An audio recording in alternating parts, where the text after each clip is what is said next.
Ke nayisebenzisa khona ikhondom. Ayisebenzisa. Nayisebenzisa.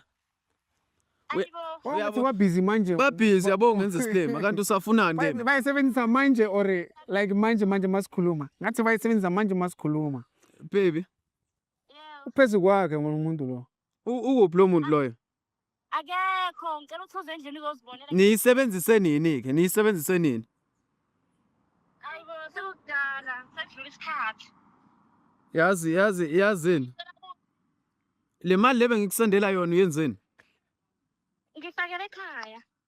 Usho nje ukuthi bonika uma wakho. Eya. Yazi bheba ngisakuthembi and futhi bengizimisela ukuthi ngizoshada nawe. Uyezwa? Kodwa cha baby. And futhi lalela bengithi ngizovela kuwe ngeJuly zika 29 but angisakwazanga ukuvela because sengiyakubona ukuthi ungenza isilima. Baby ngicela uze soxoxa. Uze walala naye futhi. Baby ngiyacela kodwa baby ngiyacela. Yiyo ke into enginyanyisayo manje mina uthi ke mase ngizolala nawe ngicabangeni ekhanda. Uthi lisazovuka nje. Baby kahle ngiyacela. Angithi ngizomane ngicabanga ngithi le ndoda le beyikwenza kanje ukhala kanje.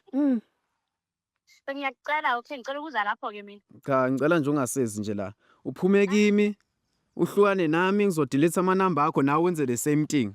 Please. Mina ngikwenzile lokho mina. Awukwenzi. Sizothandana ngenkani ke mina nawe. Uyangibhedela lo bra. Uyambethela manje. Uyangibhedela.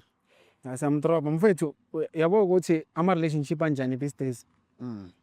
Wamthanda lo muntu, umsendele imali ukuthi abasize kibo.